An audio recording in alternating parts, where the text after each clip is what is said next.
معزز خواتین، السلام علیکم ورحمۃ اللہ وبرکاتہ۔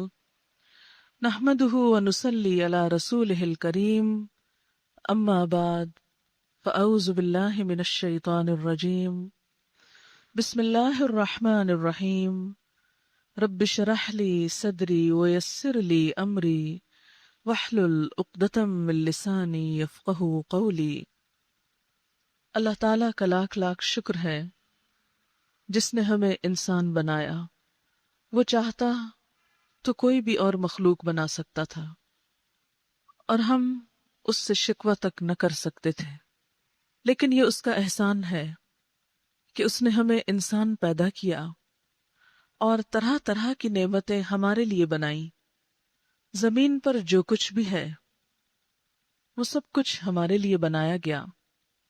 ارشاد باری تعالیٰ ہے، خلق لکم ما فی الارض جمیعا، زمین میں جو کچھ ہے سارے کا سارا اس نے تمہارے لیے بنایا ہے۔ کتنی نعمتیں جو ہم گن بھی نہیں سکتے۔ ان تعدوا نعمت اللہ لا تحصوها، اگر تم اللہ کی نعمتوں کو گننا چاہو تو گن نہیں سکتے۔ ان گنت نعمتیں، یہ سب کچھ انسان کے لیے۔ اس زمین پر ہمارے علاوہ اور بھی بہت سی مخلوق ہے۔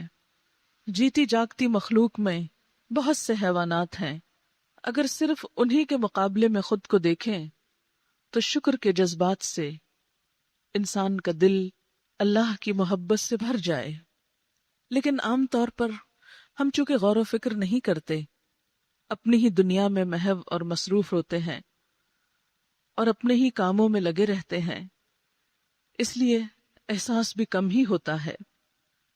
اگر ہم دیکھیں تو مثال کے طور پر کسی بھی جانور کو جو لباس ملتا ہے، خواہ وہ کتنا ہی خوبصورت ہو، بس زندگی میں ایک ہی بار ملتا ہے، ایک ہی رنگ ملتا ہے۔ مثلا طوطے کو آپ دیکھیں کہ اگر اس نے سبز لباس پہنا ہے اور اس کو لال چونچ ملی ہے تو ہمیشہ کے لیے ایک ہی چیز ملی ہے، وہ اس کو تبدیل نہیں کر سکتا۔ وہ خواہ اس رنگ سے کتنا ہی اکتائے، اس کو دن رات، پیدائش سے لے کر موت تک ایک ہی رنگ کا لباس پہننا ہے۔ اس کے برعکس انسان کو دیکھیے، اور خاص طور پر خواتین، کہ زندگی میں کتنے بے شمار رنگوں سے ہم نے لطف اٹھایا، جب چاہا جیسا چاہا پہنا، اپنی مرضی سے، اپنے شوق سے۔ پھر اسی طرح آپ دیکھیے کہ کھانے میں ایک گائے بھینس کیا کھاتی ہے؟ گھاس، چارہ۔ کیا ذائقہ ہوتا ہے اس کا؟ کچھ بھی تو نہیں۔ لیکن اس کے برعکس ہماری زبان بیک وقت کتنے مختلف ذائقے چکھتی ہے، میٹھا، کھٹا، نمکین، کڑوا، پھر ٹھنڈا، گرم۔ کس کس چیز سے لطف نہیں اٹھاتے۔ صرف ایک زبان کے اوپر اگر ذائقے کی یہ حس نہ ہوتی تو ہم کتنی ہی چیزوں کا لطف اٹھانے سے رہ جاتے۔ اس کے برعکس جانور اس نعمت سے محروم ہیں۔ پھر اسی طرح سونگھنے کی جو حس دی، اسی طرح دیکھنے کی جو صلاحیت بخشی، اسی طرح بولنے کی جو صلاحیت دی، کتنی انمول ہے یہ صلاحیت کہ اپنی خوشی، غم، دکھ، ہر چیز کا اظہار کر سکتے ہیں۔ تھوڑی دیر کے لیے سوچئے کہ اگر ہمیں خوشی ہو اور ہم ہنس نہ سکیں تو خوشی کا کیا لطف؟ اگر ہم غمگین ہوں اور رو نہ سکیں تو زندگی کا کیا لطف؟ یہ رونا، یہ ہنسنا، یہ بولنا، یہ سب کچھ اس کی نعمتیں ہیں۔ لیکن ہم نے ان چیزوں کو نعمت کے طور پر کم ہی لیا ہے۔ جانور بیچارے ہر موقع پر ایک ہی آواز نکال دیتے ہیں۔ چڑیا کو دیکھیے، ایک ہی طرح کی چو چو کرتی ہے، کبھی سمجھ میں نہیں آتا، گھنٹوں بھی اس کو دیکھتے سنتے رہیں کہ اب اس نے کس کام کے لیے چوں پکاری ہے، غصے میں ہے یا خوشی میں ہے، سوائے اس کے کہ تھوڑے بہت ری ایکشن سے یا بیہیویئر سے پتہ چلتا ہے، لیکن اس کی بولی اور اس کی زبان تو کچھ بھی نہیں بتاتی۔ یہ سب کچھ انسان کے لیے۔ پھر انسان کی شکل و صورت، اللہ تعالیٰ قرآن پاک میں فرماتے ہیں، لَقَدْ خَلَقْنَا الْإِنسَانَ فِي أَحْسَنِ تَقْوِيمٍ، ہم نے انسان کو بہترین حالت پر پیدا کیا۔ سب سے بہترین شکل پر پیدا کیا۔ کبھی ہم نے غور کیا کہ جانوروں کے جسم میں بھی ہڈیاں ہوتی ہیں، ریڑھ کی ہڈی بھی ہوتی ہے، لیکن وہ سیدھے کھڑے نہیں ہو سکتے۔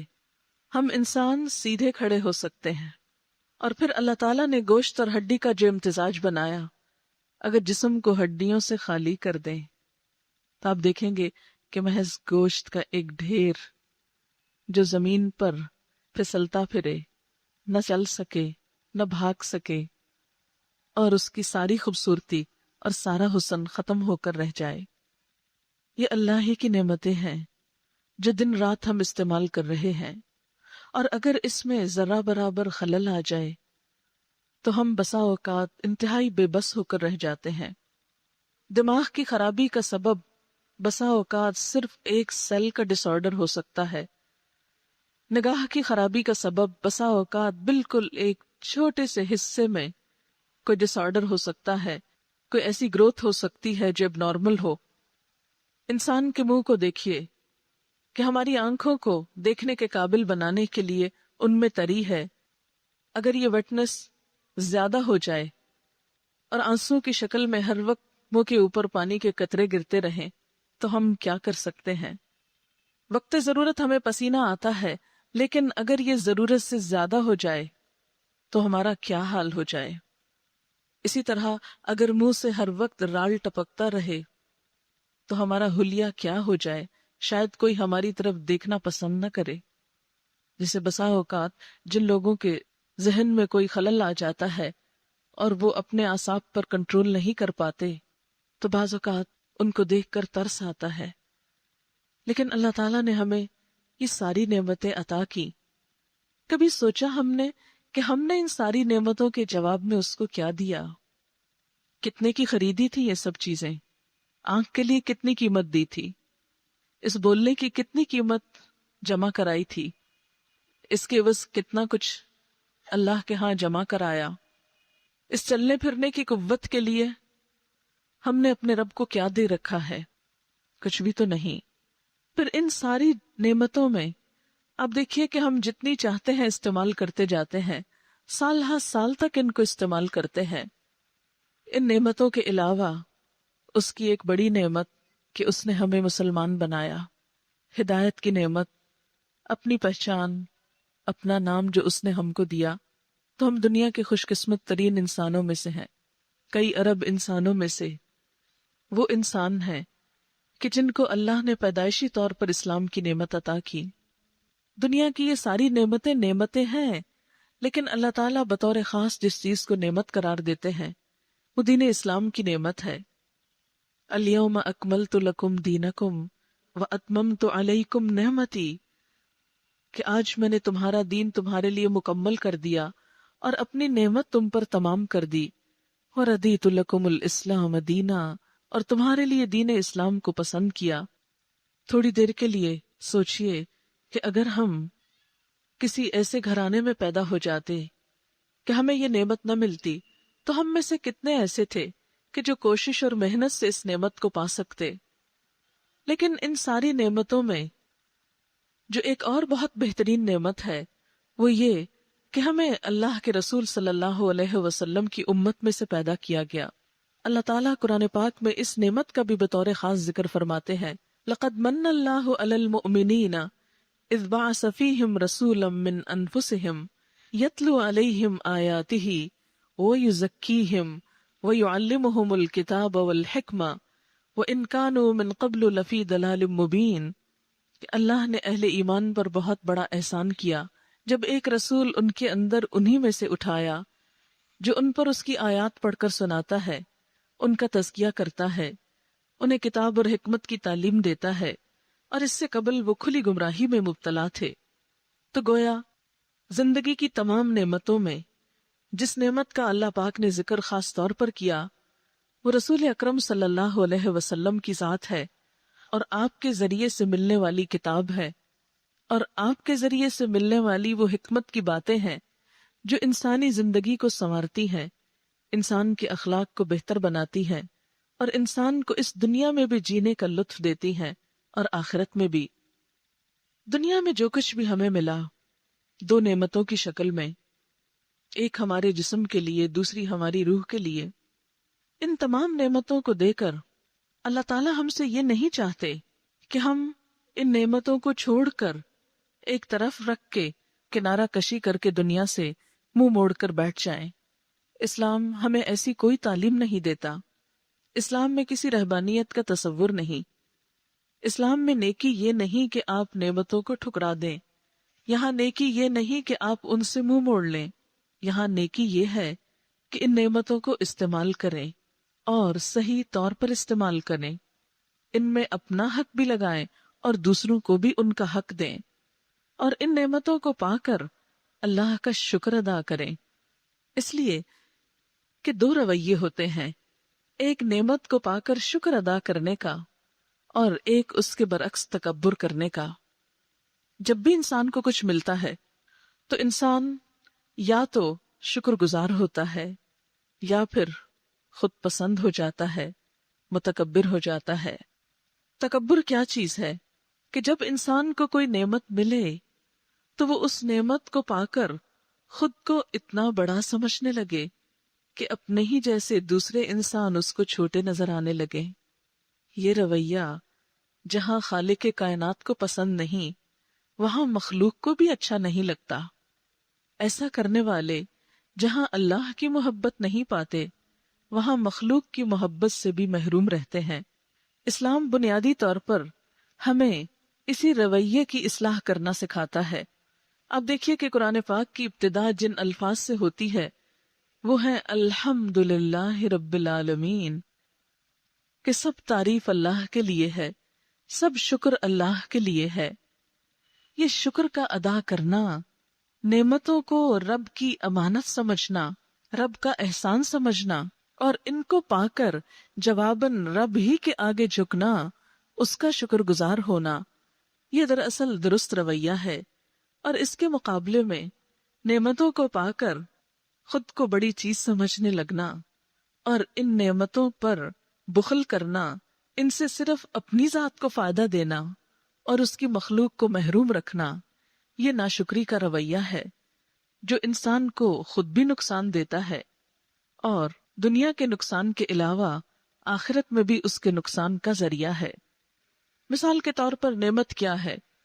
نعمتوں میں سب سے بڑی نعمت تو انسان کی صحت، انسان کی صلاحیتیں ہیں۔ ایک بندہ مومن اس نعمت کو پا کر الحمدللہ کہتا ہے کہ سب شکر اللہ کے لیے جس نے مجھے یہ عطا کیا۔ نعمتوں میں ایک بڑی نعمت مال ہے۔ اللہ کا بندہ مال کی نعمت پا کر کبھی بھی فخر اور غرور میں مبتلا نہیں ہوتا، وہ کبھی دوسروں کو حقیر نہیں سمجھتا۔ اس کے پاس جتنا بھی آتا ہے وہ ہر آنے والی نعمت پر الحمدللہ کہہ کر تکبر کی نفی کرتا ہے، وہ اسے اپنا کمال نہیں سمجھتا۔ جیسے قارون نے کہا تھا انما اوتیتہ علی علم من عندی، کہ مجھے تو یہ سب کچھ میرے علم کی بنا پر ملا ہے، مجھے یہ میری قابلیت کی وجہ سے ملا ہے، میں اسے ڈیزرو کرتا ہوں۔ نہیں، بندہ مومن اسے پا کر ہمیشہ سمجھتا ہے یہ میرے رب کا احسان ہے، ھذا من فضل ربی، یہ میرے رب کا فضل ہے، اور وہ مجھ کو آزما رہا ہے کہ کیا میں شکر گزار بنتا ہوں یا ناشکری کرتا ہوں۔ قرآن پاک میں کسی نعمت کا ملنا اور کسی نعمت کا چھننا، یہ دونوں ہی دراصل ایک آزمائش ہیں۔ اللہ تعالیٰ فرماتے ہیں وَلَنَبْلُوَنَّكُمْ بِشَيْءٍ مِّنَ الْخَوْفِ وَالْجُوعِ، ہم ضرور تمہاری آزمائش کریں گے، خوف کے ساتھ، بھوک کے ساتھ، یعنی آزمائشیں بھی آئیں گی، نعمتوں کا جانا بھی آئے گا اور نعمتوں کا ملنا بھی ہوگا۔ وَنَبْلُوكُمْ بِالشَّرِّ وَالْخَيْرِ فِتْنَةً، ہم شر اور خیر دونوں ذریعے سے تمہاری آزمائش کر رہے ہیں اور ایسا کریں گے۔ اس لیے جب نعمت کے جانے پر انسان بے صبرا پن کرتا ہے، ناشکرا پن کرتا ہے، اللہ سے ناراض ہوتا ہے، جلتا ہے، کڑتا ہے، اپنے ہوش و حواس کھو دیتا ہے، تو وہ کسی کا بھی کچھ نقصان نہیں کرتا، سراسر اپنا ہی نقصان کرتا ہے۔ ہم جب اللہ تعالیٰ کے کسی فیصلے پر راضی نہیں ہوتے، مثلاً اس نے مال دیا پھر لے لیا، اولاد دی پھر لے لی، شوہر دیا پھر لے لیا، کوئی ذہنی صلاحیت دی پھر لے لی، تو کسی بھی چیز کے جانے پر انسان جب اللہ کے فیصلے پہ راضی ہو جاتا ہے تو اسی کو تقدیر پر ایمان لانا کہتے ہیں. اور ایمان کی مٹھاس، ایمان کی ٹھنڈک اسی انسان کو نصیب ہوتی ہے کہ جو رب کے فیصلوں پہ راضی ہو جاتا ہے کہ یا رب تو نے دیا اور تو نے واپس لیا، میں تیرے کسی بھی فیصلے پر ناراض نہیں ہوں، میں ہر حال میں تیرا شکر گزار ہوں. ایسا بندہ نعمت کے جانے پر جب شکر گزار ہوتا ہے تو اللہ تعالیٰ اس امتحان میں اس کو کامیاب کر کے آئندہ کے لیے اور نعمت عطا کرتا ہے. ہم انسان ہیں، ہمارے اندر جذبات ہیں، ہمارے اندر دل ہے، خواہشات ہیں، سب کچھ ہے، اور خوشی اور غم کو انسان محسوس بھی کرتا ہے. اسلام ہم سے چاہتا یہ ہے کہ یہ دونوں چیزیں اعتدال میں ہوں. یہ نہیں کہتا کہ خوشی کے موقع پہ خوش نہ ہونا، ضرور خوش ہونا، لیکن خوشی میں اعتدال ہو، آپے سے باہر نہ ہو، کسی دوسرے کا حق نہ مارا جائے، کسی پہ زیادتی نہ ہو، خود نمائی نہ ہو، تکبر نہ ہو. مثلاً اچھا لباس پہننا. کسی نے حضور صلی اللہ علیہ وسلم سے پوچھا تھا کہ انسان چاہتا ہے کہ اس کا لباس اچھا ہو، اس کا کھانا پینا اچھا ہو، تو کیا یہ تکبر میں آتا ہے؟ تو آپ نے فرمایا کہ یہ تکبر نہیں ہے. ان اللہ جمیل یحب الجمال، اللہ تعالیٰ خوبصورت ہے، خوبصورتی کو پسند کرتا ہے.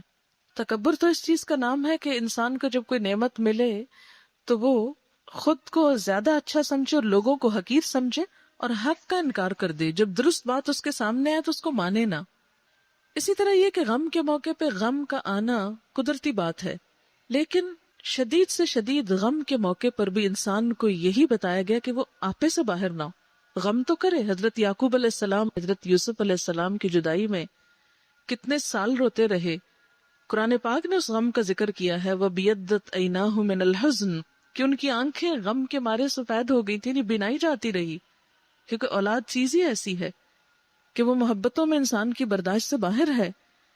اور وہ غم کی گھونٹ پیا کرتے تھے کہ یہ قزیم کی جو کیفیت ہے کہ غم شدید تھا، لیکن اس طرح اس کا اظہار نہیں تھا کہ وہ دوسروں کو متاثر کر دے، اپنی ذمہ داریوں سے انسان کو غافل کر دے، وہ بے حس ہو کے بے خبر انجان ہو کے پڑا رہے کہ اسے دنیا و مافیہ کی ہوش نہ رہے اور باقی نعمتوں سے بھی وہ محروم ہو جائے.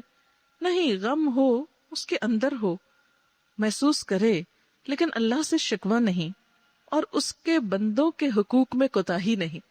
مثلا یہ نہیں کہ اگر بچہ فوت ہو گیا ہے، غم ہے، اور شوہر کے حق میں کمی کرے انسان، یا دوسرے انسانوں سے ملنا جلنا چھوڑ دے، یا کسی خوشی غم میں شریک نہ ہو. یہ رویہ درست نہیں. اس میں ہمیں ایک بہت مشہور مثال ملتی ہے حضرت ام سلیم کی. ان کے بارے میں آتا ہے کہ ان کا بچہ بیمار تھا، شوہر سفر پر گئے، بیمار چھوڑ کر گئے، واپس جس دن آئے تو بچہ اسی دن فوت ہوا تھا. شوہر آئے اور پوچھتے ہیں کہ بچے کا کیا حال ہے؟ کہتے ہیں پہلے سے بہت بہتر حالت میں ہے، آپ آرام کیجئے. آتے ہیں، نہاتے دھوتے ہیں، کھاتے پیتے ہیں، اور پھر جب آرام کر لیتے ہیں تو بیوی کہتی ہیں کہ اچھا مجھے یہ بتائیے کہ اگر کسی کے پاس کوئی امانت رکھے اور پھر واپس لینے آئے تو کیا کرنا چاہیے؟ شوہر کہتے ہیں خوشی سے واپس دینی چاہیے. کہا واقعی ایسا ہی ہے؟ کہا بالکل ایسا ہی ہے. کہا تمہارا بیٹا جو بیمار تھا وہ تمہارے پاس اللہ کی امانت تھا، اللہ نے اس کو واپس لے لیا. ہمیں اس پر صبر کرنا ہے، شکر کرنا ہے. آپ صلی اللہ علیہ وسلم کو جب اس واقعے کی خبر ملی تو آپ نے ان کو دعا دی، کہا کہ اللہ تعالیٰ تمہارے اس ملاپ میں برکت ڈالے. اور کہتے ہیں کہ اس کے بعد ان کو جو اولاد نصیب ہوئی اس سے آگے جو پھلے پھولے، شاید حضرت انس اس کے بعد پیدا ہوئے، اور حضرت انس سب سے آخری صحابی ہیں جو دنیا میں فوت ہوئے. اور ان کی زندگی میں وہ کہتے ہیں کہ میں نے 120 پوتے نواسے اور اپنی اولاد میں سے دیکھے. یہ ایک عورت کے صبر، ایک غم کے موقع پر ایک خوبصورت رویے کا صلہ تھا. یعنی غم ہے، دکھ ہے، لیکن ایسا غم اور دکھ نہیں کہ جس سے لوگوں کی زندگی جہنم بنا دی جائے. ہماری مشکل یہ ہے کہ جب غم آتا ہے تو ہم اس کو ایسے طریقے سے مناتے ہیں کہ ہم سارے کام چھوڑ کے بیٹھ جاتے ہیں. ہمارے ہاں کوئی مرگ ہو جائے 40 دن سب کام چھوڑ کے بیٹھ، دفتروں سے چھٹیاں ہو رہی، کاروبار بند پڑے ہیں، بچے رل رہے ہیں، ان کے امتحان ہے تو ہوتے رہے. ایک شخص گیا ہے، پورا کاروبار زندگی ٹھپ ہو کے رہ گیا. اور اگر ایسا نہیں کرو تو کہتے ہیں ان کو تو کوئی غم ہی نہیں. یہ درست رویہ نہیں ہے. اسلام کیا کہتا ہے؟ غم مناؤ، 3 دن مناؤ، اس کے بعد اٹھو، سب کام پہ جاؤ، روٹین میں آؤ، نارمل لائف میں آؤ. ٹھیک ہے غم ہے، دل میں رکھو، کام پہ فرق نہ پڑے.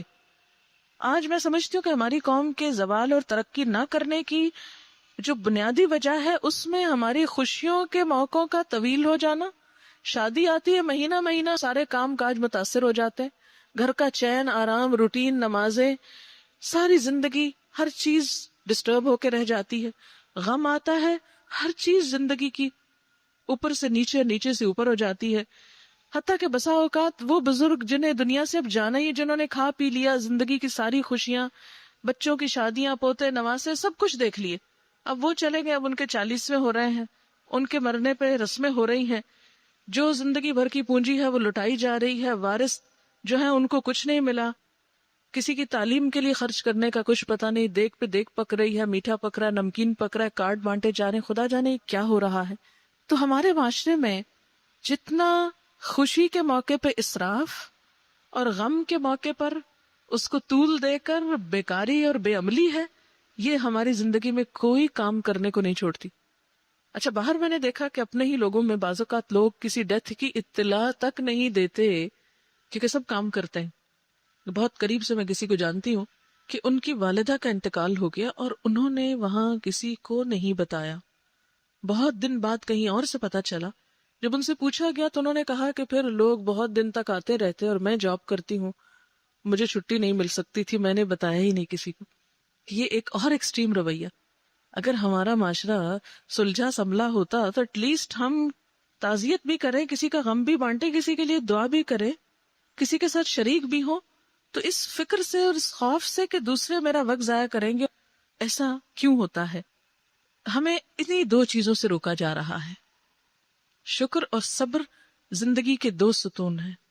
زندگی میں اعتدال کے ساتھ قائم رہنے کے لیے 2 لازمی ہتھیار ہیں جو انسان کو بیلنس رکھتے ہیں، اعتدال میں رکھتے ہیں، اور اعتدال میں رہتے ہوئے ہی اس زندگی سے بھرپور فائدہ اٹھایا جا سکتا. آپ دیکھیے کہ اس زندگی کا ایک ایک لمحہ قیمتی ہے، کیونکہ ہر لمحہ جو جاتا ہے واپس نہیں آئے گا. جو جوانی چلی جاتی ہے پلٹ کے نہیں آتی، جو صحت جاتی ہے پلٹ کے نہیں آتی. یہ ہمیں دی گئی ہے کچھ کرنے کے لیے اور کمائی کر کے کل اس کا فائدہ اٹھانا ہے، اور جب فائدہ اٹھانے کا وقت آئے گا پھر پلٹ نہیں سکیں گے. لیکن آج ہمیں اس وقت کی قدر نہیں. ہم جن بڑے بڑے بزرگان دین کی بات کرتے ہیں وہ بھی انسانوں میں سے تھے، وہ کوئی اور مخلوق نہیں تھے. ان کو بھی ہمارے ہی جیسا جسم ملا، ہماری جیسی قوتیں ملی، صلاحیتیں ملی، دنیا کی نعمتیں ملی، لیکن ان کا رویہ مختلف تھا ہمارے رویے سے، اور اسی مختلف رویے نے ان کو عزت اور بلندی عطا کی. عبد القادر جیلانی کا ایک مشہور واقعہ آپ نے سن رکھا ہوگا. بہت اللہ والے تھے، بہت عبادت گزار، بہت نیک اور بہت اس کے بندوں کا خیال رکھنے والے.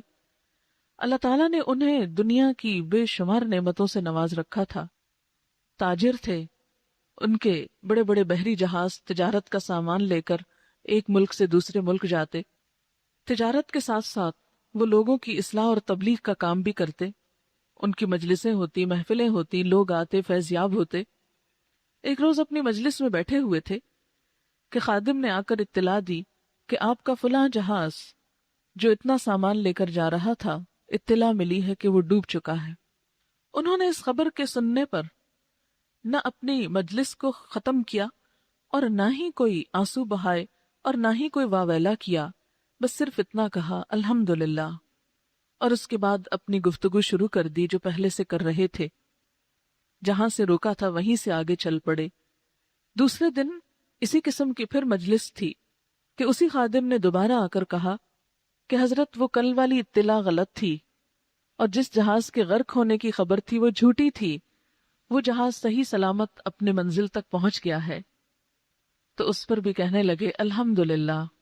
وہ کل کے الحمدللہ اور آج کے الحمدللہ میں کوئی بڑا فرق نہیں تھا، اس لیے کہ جو کچھ اس نے دیا اسی کا ہے اور وہ جب چاہے واپس لے سکتا ہے. اب دیکھیے کہ ہمارے پاس جو کچھ بھی ہے حقیقت میں وہ اللہ کا ہے، ہمارا تو کچھ بھی نہیں. نہ ہم اپنی آنکھوں کے بنانے والے، نہ ان انگلیوں کے کٹ نکالنے والے، نہ ان کے آگے ناخن لگانے والے، نہ ان کا رنگ اور نہ ان کے اندر لچک ڈالنے والے. یہ سب کچھ تو اس نے دیا. اگر وہ اس میں سے کچھ بھی لے لیتا ہے تو ناراضگی کا تو کوئی موقع ہی نہیں. جو شخص غم اور خوشی کے موقع پر شکر گزار ہونا سیکھ لے وہی دراصل مومن ہے. اسی نے اسلام کا لطف پایا، اسی نے زندگی کا مزہ اٹھایا، اور وہی اپنے رب کے ہاں محبوب ترین ہے.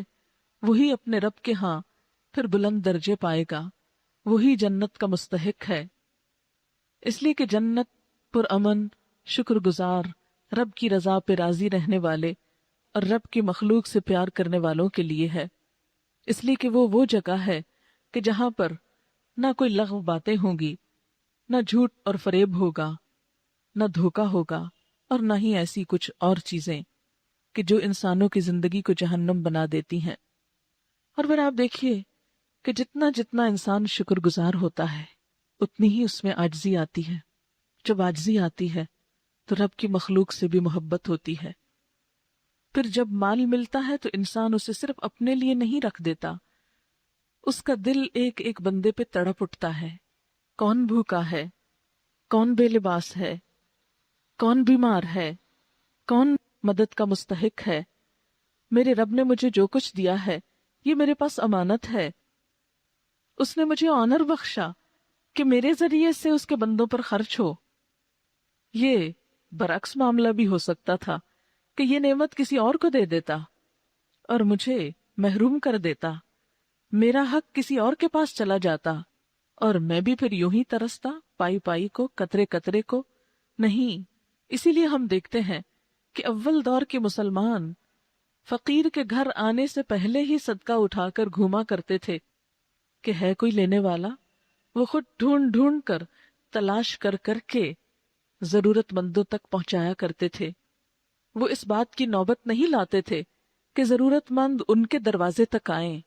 وہ ضرورتوں کو محسوس کرتے تھے اس لیے کہ وہ جانتے تھے کہ اس میں ان کی اپنی بھلائی ہے، اس میں ان کی اپنی جنت کی کمائی ہے کہ وہ اللہ کی مخلوق تک خیر اور فیض پہنچا کر خود اپنی منزل اور اپنی آخرت اور اپنے مستقبل کو محفوظ کریں. لیکن جب انسان شکر گزار نہیں ہوتا اور اس کے برعکس متکبر ہوتا ہے تو پھر اس کا رویہ کیا ہوتا ہے کہ جب اس کو ملتا ہے تو وہ اپنے جیسا کسی کو نہیں سمجھتا. وہ شیخی بگارتا ہے، وہ ڈینگے مارتا ہے، وہ پھر صرف ان جگہوں پہ مال خرچ کرتا ہے جہاں سے اس کو تعریف ملے، جہاں سے اس کی شہرت ہو، جہاں اس کی شان میں اضافہ ہو. وہ پھر مال صرف وہاں خرچ کرتا ہے کہ جہاں اس کی ذاتی شان و شوکت میں اضافہ ہوتا ہے، جہاں اس کے ذریعے وہ خود اپنی بڑائی کے کچھ اور اظہار کر سکتا ہو، خواہ خلق خدا کو کچھ فائدہ پہنچے یا نہ پہنچے. اور یہی رویہ ہے جو دراصل انسان کو نقصان دیتا ہے اور انسان کو دنیا میں بھی ایک غیر اعتدالی زندگی کی طرف لے جاتا ہے. ایسا انسان جو دوسروں کو خوشی نہ دے خود کبھی بھی خوشی نہیں پا سکتا. اللہ تعالیٰ نے خوشیوں کا راز، سکون کا راز رکھا ہی اس میں کہ تم دوسروں کو خوش کرو، میں تمہیں خوش کر دوں گا. تم دوسروں کی ضرورت پوری کرو، تمہاری ضروریات میں پوری کروں گا. تم دوسروں کی پردہ پوشی کرو، تم دوسروں کو ڈھانکو، میں تم کو ڈھانکوں گا. آپ صلی اللہ علیہ وسلم نے بھی فرمایا کہ جب تک کوئی بندہ کسی دوسرے بندے کی مدد میں ہوتا ہے اللہ تعالیٰ اس بندے کی مدد میں ہوتا ہے. اور آپ دیکھیں کہ جس بندے کو پھر رب کی مدد مل جائے اس کے لیے پھر کس چیز کی کمی ہو سکتی ہے، اسے زندگی میں پھر کہاں کوئی پریشانی ہو سکتی ہے. اسے پورا اطمینان ہوتا ہے، اعتماد ہوتا ہے، یقین ہوتا ہے کہ میرا یہ کام ہو کر رہے گا اس لیے کہ میرا رب میرا مددگار ہے، وہ مجھے تنہا نہیں چھوڑے گا. کیونکہ ایک مسلمان کی تعریف ہی یہ بتائی گئی کہ مسلمان کو تنہا نہیں چھوڑتا، کسی مصیبت میں نہیں چھوڑتا، اس پہ ظلم نہیں کرتا، اس کو رسوا نہیں کرتا، اسے بے یار و مددگار نہیں چھوڑتا. اور یہی دراصل شکر کا اظہار ہے. شکر گزاری صرف زبان سے نہیں ہوا کرتی، شکر گزاری دل سے شروع ہوتی ہے، پھر رویوں میں آتی ہے، انداز سے جھلکتی ہے، انسان کے اعمال سے جھلکتی ہے، اس لیے کہ جہاں وہ رب کا شکر گزار ہوتا ہے وہاں پھر وہ رب کا اطاعت گزار بھی ہوتا ہے۔ یہ نہیں ہو سکتا کہ بندہ رب کی طرف سے آنے والی نعمتیں تو استعمال کرتا جائے اور پھر پلٹ کر یہ نہ سوچے کہ مجھے کیا کرنا ہے، میری ذمہ داری کیا ہے۔ آپ دیکھیے کہ جس کے لیے بھی دل میں شکر گزاری کے جذبات آتے ہیں، قدرتی طور پر دل میں اس کی محبت جاگ جاتی ہے۔ کوئی بھی انسان جو آپ کے ساتھ اچھا سلوک کرتا ہو، اور انسان تو کیا، انسان کے ساتھ جانوروں کو بھی آپ نے دیکھا ہوگا کہ بعض انسان جب جانوروں کو پالتے ہیں، ان سے محبت کرتے ہیں، تو وہ ان کے کتنے وفادار ہو جاتے ہیں۔ کتے جیسی چیز کوئی دیکھ لیجئے جسے دور سے دیکھ کے ڈر لگتا ہے، کم ہی لوگ ہوں گے جو کتے کو دیکھ کر ادھر ادھر بھاگنے یا چھپنے کی فکر میں نہ ہو کہ ہم کو نہ پڑ جائے۔ لیکن کتے جیسی ظالم چیز بھی کہ جو ہر راہ گزر پر بھونکے، جب اس کو محبت ملتی ہے، جب اس کو توجہ ملتی ہے، تو وہ اپنے مالک کا وفادار ہو جاتا ہے، اور اتنی وفاداری کہ جتنی شاید کوئی انسان بھی انسان کے ساتھ نہ کرے۔ اسی طرح بعض سانپ پالنے والوں کو بھی آپ نے دیکھا ہوگا کہ کس طرح وہ مالک کے اشاروں پہ ناچتے ہیں۔ اسی طرح بہت سی اور مخلوق، تو جس مخلوق کو بھی آپ پیار دیں، محبت دیں، کیئر دیں، تو پھر ہو نہیں سکتا کہ وہ آپ کی نہ ہو جائے۔ بالکل اسی طرح جب انسان کسی انسان کے ساتھ محبت کا برتاؤ کرتا ہے، خلوص کا برتاؤ کرتا ہے، تو ہو نہیں سکتا کہ پھر آپ اس کا دل نہ جیت سکیں۔ اور پھر جب انسان کا یہی معاملہ اس کے رب کے ساتھ ہوتا ہے کہ جو ہی بندے کو نعمت ملی، اس کے دل میں رب کی محبت جاگی، اس نے شکر ادا کیا، تو پھر ہو نہیں سکتا کہ انسان کا دل رب کی یاد سے خالی رہے۔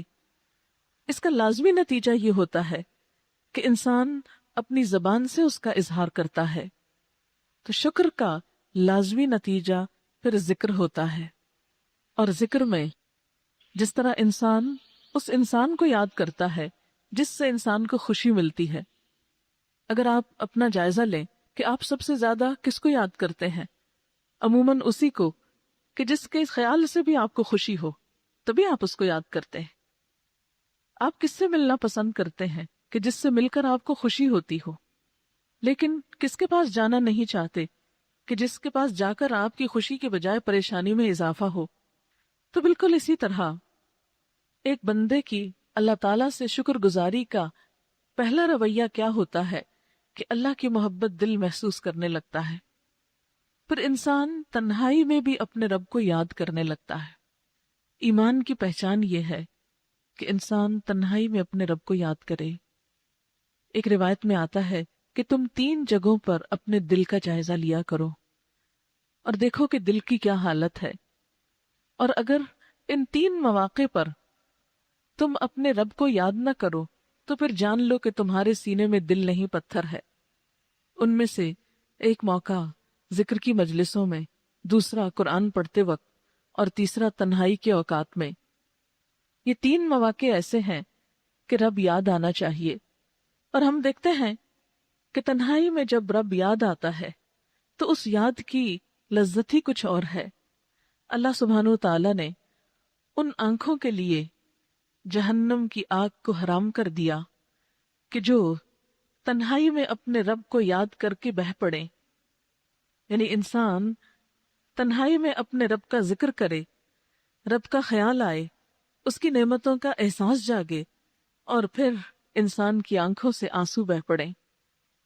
ہم سب اپنے بارے میں سوچیں کہ زندگی میں کتنے مرحلے ایسے آئے، کتنے موقع ایسے آئے، کیا ہفتے میں 1 دن، کیا روز 1 بار، کیا مہینے میں 1 بار، کیا سال میں 1 بار، یا زندگی میں 1 بار، کتنی بار ایسا ہوا کہ آپ تنہا چلے جا رہے تھے کہ رب کی نعمتوں کے احساس سے آپ کا دل بھر اٹھا اور بھرا ہوا دل آنکھوں کے راہ بہہ اٹھا۔ ایسے لمحات اور ایسے مواقع وقتاً فوقتاً آتے ہی رہنے چاہیے، اس لیے کہ اللہ تعالیٰ کی محبت کا ایسا اظہار جو ہر ریاکاری سے خالی ہو، ہر دکھاوے سے خالی ہو، کیونکہ انسان بسا اوقات جب کسی مجلس میں ہوتا ہے، جب اور لوگ اس کے ساتھ ہوتے ہیں، تو ہو سکتا ہے کوئی ایسی بات ہو کہ جس بات کی وجہ سے انسان اپنے رب کو یاد کرے، یا کوئی اور اس کو یاد دلائے تو یاد آ جائے۔ لیکن خاص طور پر ایسے مواقع کہ جب صرف بندہ اور اس کا رب ہو، اور پھر انسان کسی دوسرے کے کہے بغیر اپنے رب کو یاد کرے، تو یہی یاد دراصل بہت قیمتی یاد ہے۔ ایسی ہی تنہائی میں بہائے ہوئے آنسو بہت قیمتی ہیں، اور ان آنکھوں پر جہنم کی آگ حرام ہے جو رب کو یاد کر کے بہہ پڑے۔ پھر آپ دیکھیے کہ انسان جب کسی کو یاد کرتا ہے تو اس یاد میں زبان کا ذکر بھی ہے، اور اس یاد میں کسی مجلس میں بیٹھ کر یاد کرنا بھی ہے۔ آپ دیکھیں گے کہ عموماً جب آپ لوگوں کے بیچ میں ہوتے ہیں، گفتگو کرتے ہیں، تو اپنے پسندیدہ ٹاپک پر ہی گفتگو کرتے ہیں۔ انسانوں کا ذکر ہو تو اسی انسان کو یاد کرتے ہیں، اسی کا ذکر کرتے ہیں جو آپ کو پسند ہو، جس دل میں اللہ تعالیٰ کا شکر ہو، جس دل میں اللہ کی محبت ہو، جس دل میں اللہ کی یاد ہو۔ پھر ہو نہیں سکتا کہ اس زبان پر نہ ہو، اور جس زبان پر ہو پھر وہ صرف تنہائی میں اور زیر لب ہی ذکر نہیں کرتی وہ زبان، بلکہ وہ جس مجلس میں بیٹھے گا اپنے رب کی بات کرے گا۔ پھر رب کی بات کر کے اس کو شرمندگی نہیں ہوگی، اس کو کوئی شرم نہیں آئے گی، وہ کسی احساس کمتری میں مبتلا نہیں ہوگا، اس لیے کہ ہم اپنے ہر پیارے کا ذکر کرتے ہوئے خوشی محسوس کرتے ہیں اور پورے کانفیڈنس کے ساتھ بات کرتے ہیں۔ ہمیں کبھی بھی خیال نہیں آیا کہ لوگ کیا کہیں گے، کس کی بات ہو رہی ہے، اور بار بار اسی کی کیوں ہو رہی ہے۔ لیکن جب ہم اللہ تعالیٰ کی بات کرنے لگتے ہیں تو ہم کیوں شرما جاتے ہیں، ہم کیوں ڈر جاتے ہیں کہ لوگ ہم کو فنیٹک کہیں گے، لوگ ہم کو دیوانہ کہیں گے؟ کیونکہ عام طور پر جب اللہ کا ذکر کیا جاتا ہے تو صرف اس ڈر سے روک لیا جاتا ہے کہ کس طرح بات کروں، لوگ کہیں گے اس کو تو ہر وقت بس اللہ ہی کی بات سوچتی ہے، لوگ مجھ کو ریاکار کہیں گے۔ ہاں، کہنے دو، یہی پہچان ہے اللہ کی محبت کی۔ آپ دیکھیے کہ دنیا میں جتنے بھی محبت کرنے والے ہوتے ہیں، محبت کی بے شمار کہانیاں دنیا میں مشہور ہوئیں، بہت سی لوک کہانیاں، کچھ حقیقی کچھ فرضی۔ تو اس میں آپ دیکھیں کہ جنہوں نے بھی محبت کی پھر انہیں کسی سے جھجک نہیں آئی، پھر وہ کسی سے شرمائے نہیں، پھر انہیں کسی قسم کا خوف لاحق نہیں ہوا، انہوں نے اس محبت میں ہر قسم کی قربانی دی، کیونکہ کسی جھوٹی محبت میں انسان قربانی نہیں کر سکتا۔ ماں کی محبت ایک سچی محبت ہوتی ہے۔ اب دیکھیے کہ اپنے بچے کے ساتھ اس کا کیا رویہ ہوتا ہے، وہ بچے کی محبت میں ہر قربانی دیتی ہے، ہر طرح سے، راتوں کی نیند بھی قربان کرتی ہے۔ ہم اللہ کی محبت میں رات کو کتنی دفعہ اٹھتے ہیں، ہم اس کی محبت میں کتنی نیند چھوڑ سکتے ہیں۔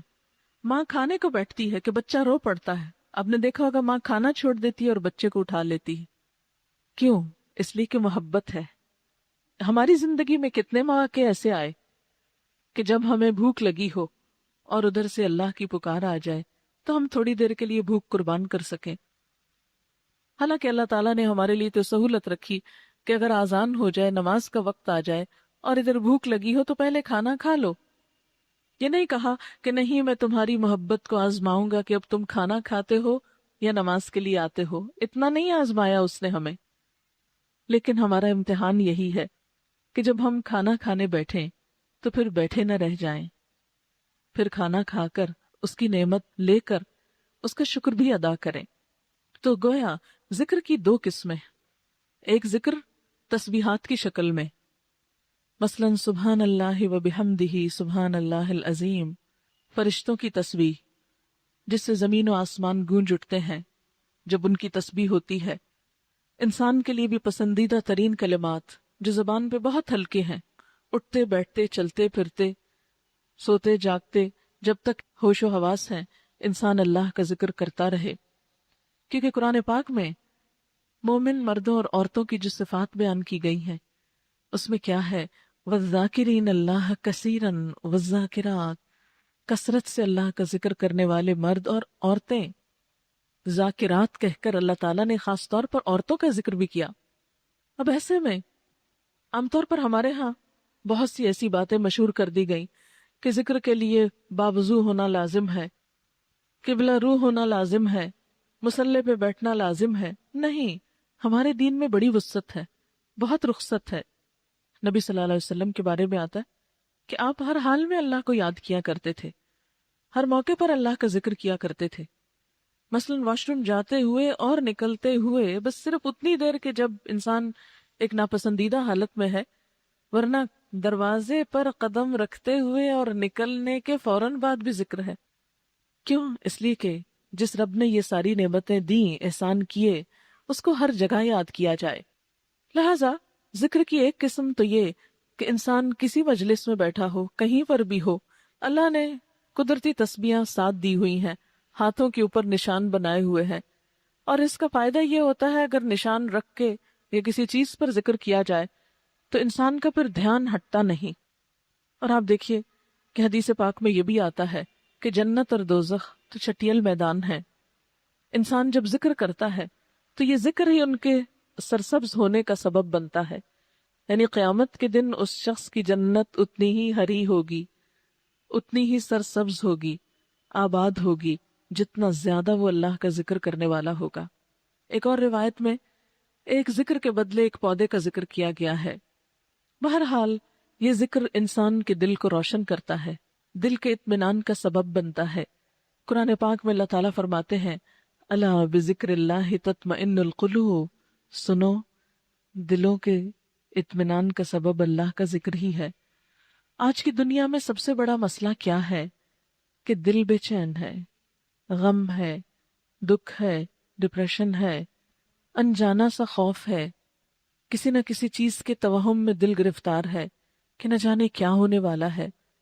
ان سب چیزوں سے نجات اور چھٹکارے کا نسخہ اللہ کا ذکر ہے، اس لیے کہ جس رب نے پیدا کیا، جب تک اس کو یاد نہیں رکھیں گے تو اس رب کی طرف سے وہ خاص سکینت اور اطمینان کی کیفیت ہو نہیں سکتی۔ اور ذکر کی دوسری قسم وہ خاص روٹین کا ذکر نہیں، بلکہ انسان جہاں بھی بیٹھا ہو، جو بھی موقع ہو، وہاں کسی نہ کسی طرح اللہ کی بات۔ ذکر کی پہلی قسم بہت آسان ہے، تہجد پڑھنا بھی آسان ہو جاتا ہے جب روٹین بن جاتا ہے، گھر بیٹھ کے خاموشی سے تسبیح پڑھنا بھی آسان ہو جاتا ہے، لیکن کسی بھری مجلس میں اللہ کا شکر ادا کرنا، اللہ کی بات کرنا، اللہ کے کسی حکم پر عمل کر کے سب کے سامنے نکلنا، ذکر کی ایک تصویر بن جانا کہ جس کے بارے میں آپ صلی اللہ علیہ وسلم نے فرمایا کہ دوست وہ ہے جسے دیکھ کر خدا یاد آئے۔ تو کسی کو دیکھ کر خدا جب بھی یاد آ سکتا ہے جب وہ دیکھنے میں بھی خدا کے احکام پر عمل کرنے والا ہو۔ اب دیکھیں کہ مختلف لوگ جس کسی چیز کے فین ہوتے ہیں اسی قسم کے لباس پہننے لگتے ہیں۔ ٹی شرٹس پر آپ دیکھیے، اسی طرح لباس کے مختلف حصوں پر دنیا کی مشہور کمپنیوں، بڑے بڑے کرکٹرز اور مشہور لوگوں کی تصویریں اور وہ سارے سمبلز اور ایسے تمام نشان دراصل کس چیز کی نشاندہی کر رہے ہیں کہ یہ فلاں کا چاہنے والا ہے، فلاں کو ماننے والا ہے۔ اگر انسان انسانوں کی محبت میں گرفتار ہو کر اپنے سینے پر نشان سجائے پھرتے ہیں تو اللہ کی محبت میں گرفتار لوگ کیا اس محبت کا اظہار نہیں کر سکتے؟ آخر وہی کیوں شرماتے ہیں اس محبت کے اظہار میں اور اس محبت کی بات میں؟ پھر آپ دیکھیے کہ جب انسان اللہ کا ذکر کرتا ہے تو اس کے ذکر کی ایک اور بہترین قسم اس کی کتاب ہے، اللہ کی کتاب اس کا ذکر ہے، اور بار بار قرآن پاک میں اس کو ذکر کے نام سے پکارا گیا ہے۔ اور اس میں اللہ تعالیٰ فرماتے ہیں کہ ہے میرا ذکر لیکن میں نے اس میں تمہارا ذکر کیا ہے، کیونکہ فَاذْكُرُونِی أَذْكُرْكُمْ، تم مجھے یاد کرو میں تم کو یاد کروں گا۔ تم میری کتاب پڑھتے ہو، فیہ ذکرکم، اس میں تمہارا ہی ذکر ہے، تمہاری ہی باتیں ہیں، تمہارے ہی فائدے کی چیزیں ہیں، تمہارے ہی لیے خوشخبریاں ہیں، اور تمہیں کو برے انجام سے بچنے کے طریقے بتائے گئے ہیں۔ اس لیے قرآن پاک جیسا ذکر جس میں شفا بھی ہے، رحمت بھی ہے، سکون اور اطمینان بھی ہے، رہنمائی بھی ہے، جب انسان اس سے تعلق جوڑتا ہے تو یوں لگتا ہے جیسے کوئی مہربان ہستی ہر روز ہم سے کلام کرتی ہو، اور ہمیں زندگی کے مسائل کی گتھیاں سلجھانے میں مدد دیتی ہو۔ دنیا کا انمول ذکر جس جیسی کوئی چیز ہے ہی نہیں، اللہ کا کلام، اللہ کی بات۔ ہم اللہ تعالیٰ کو چھو نہیں سکتے، اس کو دیکھ نہیں سکتے، لیکن اس کے الفاظ کو جب چھوتے ہیں، ان کو جب پڑھتے ہیں، ان کو جب دیکھتے ہیں تو دل کا حال ہی بدل جاتا ہے، براہ راست دل پہ اثر انداز ہوتا ہے۔ ذکر کی ایک اور قسم نماز۔ اللہ تعالیٰ فرماتے ہیں اقیم الصلاۃ لذکری، نماز میری یاد کے لیے قائم کرو۔ ایک ذکر تم اپنی مرضی سے کرتے ہیں جب دل چاہتا ہے، اور ایک ذکر اس کے بلانے پہ کرتے ہیں۔ بالکل ایسے ہی ایک کھانا ہم گھر میں اپنی مرضی کا کھاتے ہیں، اور ایک کسی کی دعوت میں جا کر کھاتے ہیں۔ کسی کی دعوت قبول نہ کی جائے تو آپ دیکھیے کہ وہ ناراض ہوتا ہے۔ آپ خود کو ہی دیکھیے کہ آپ اگر کسی کو بلاتے ہیں اور کوئی نہیں آتا تو آپ کو کیسا لگتا ہے؟ ایک دفعہ بلائیں، 2 دفعہ بلائیں، کئی دفعہ بلائیں، دن میں 5 دفعہ بلائیں، اور کوئی ایک دفعہ آئے اور کوئی ایک دفعہ بھی نہ آئے، تو اللہ تعالیٰ کو یہ بات کس قدر ناراض کرنے والی ہے۔ اس کو ناراض کرنے والی چیز کہ وہ دن میں 5 دفعہ اپنے ذکر کی دعوت دیتا ہے۔ مثلاً نماز میں ہم کیا کرتے ہیں؟ ہاتھ منہ دھوتے ہیں، تیار ہوتے ہیں، پھر ہاتھ باندھ کے کھڑے ہو جاتے ہیں، پھر اس سے گفتگو کرتے ہیں۔ کھانے کی دعوت پر بھی تو ایسا ہی کرتے ہیں نا، ہاتھ منہ دھوتے ہیں، کسی کے ہاں جانا ہو تو لباس بھی پہنتے ہیں، تیار ہوتے ہیں، اور پھر گفتگو کرتے ہیں۔ اور پھر آپ دیکھیے کہ کھانا تو ایک بہانہ ہوتا ہے، اصل چیز کیا ہے؟ گفتگو۔ بالکل اسی طرح نماز ایک روحانی غذا بھی ہے، وہ تو ایک بہانہ ہے، اصل میں یہ اللہ سے گفتگو ہے، اللہ کے آگے اپنے دکھ رکھنا ہے۔ وہ سارے گلے شکوے جو ہم لوگوں سے کرتے رہتے ہیں، وہ اللہ تعالیٰ کے ساتھ بات کر کے وہ سارے غم بھول جاتے ہیں۔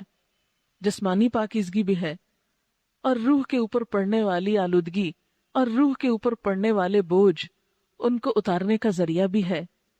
لہذا کامیاب ہے وہ انسان جو یہ 2 لفظ جان لے، شکر اور ذکر، کہ اس کی طرف سے جو کچھ ملا اس پر شکر گزار ہو، تکبر نہ کرے، اس کے بندوں کے لیے ہر خیر کو عام کرنے والا ہو، خواہ وہ مال ہو، خواہ وہ اچھی بات ہو، کیونکہ الکلمۃ الطیبۃ صدقہ، اچھی بات بھی صدقہ ہے۔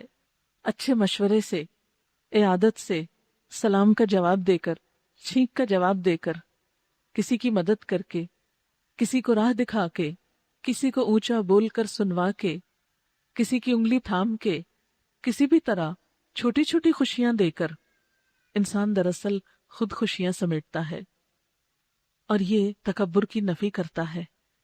اور اگر کوئی شخص ان سب چیزوں کو پا کر اتنی گردن اکڑائے کہ نیچے کچھ نظر نہ آئے، تو یہ ایک شیطانی رویہ ہے، کیونکہ شیطان نے بھی سب سے پہلے یہی کام کیا تھا، یہی کہا تھا انا خیر منہ، میں اس سے بہتر ہوں۔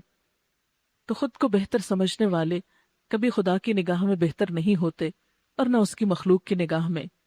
اور جس دل میں جتنا شکر آتا ہے اس زبان پر اتنا ہی رب کا ذکر آتا ہے، اور پھر رب کا نام لیتے ہوئے اسے کبھی جھجک نہیں آتی، رب کی کسی بات کو مانتے ہوئے اسے کبھی خوف نہیں آتا، اسے کبھی پریشانی نہیں ہوتی۔ وہ رب کی بات مان کر بھی اتنا ہی کانفیڈنٹ ہوتا ہے جتنا لوگ رب کی نافرمانی کر کے ہوتے ہیں، رب کو ناراض کر کے ہوتے ہیں، رب کو چیلنج کر کے جتنا کانفیڈنٹ فیل کرتے ہیں۔ بندہ مومن اللہ کی اطاعت میں اتنا ہی اطمینان اور سکون اور کانفیڈنس محسوس کرتا ہے۔ یہی چیز انسان کے لیے دنیا اور آخرت کی خوشیوں، سعادتوں، رحمتوں اور برکتوں کا ذریعہ بنتی ہے۔ اللہ تعالیٰ سے دعا ہے کہ وہ ہمیں شکر گزار دل اور ذکر کرنے والی زبان اور اطاعت کرنے والا انسان بنائے، اور وہ نعمتیں عطا کرے کہ جس سے ہم دنیا و آخرت میں کامیاب ہو سکیں، اور ان اعمال کی توفیق دے جس سے وہ راضی ہو جائے۔ وآخر دعوانا ان الحمد للہ رب العالمین۔ دعا کر لیتے ہیں۔ سبحان اللہ والحمد للہ ولا الہ الا اللہ واللہ اکبر ولا حول ولا قوة الا باللہ العلی العظیم۔ اللہم صل علی محمد وعلی آل محمد کما صلیت علی ابراہیم وعلی آل ابراہیم انک حمید مجید۔ اللہم بارک علی محمد وعلى آل محمد كما باركت على إبراهيم وعلى آل إبراهيم إنك حميد مجيد. ربنا آتنا في الدنيا حسنة وفي الآخرة حسنة وقنا عذاب النار. ربنا لا تزغ قلوبنا بعد إذ هديتنا وهب لنا من لدنك رحمة إنك أنت الوهاب. ربنا هب لنا من أزواجنا وذرياتنا قرة أعين واجعلنا للمتقين إماما. يا حي يا قيوم برحمتك نستغيث. اللهم إنا نعوذ بك من زوال نعمتك وتحول عافيتك وفجاءة نقمتك وجميع سخطك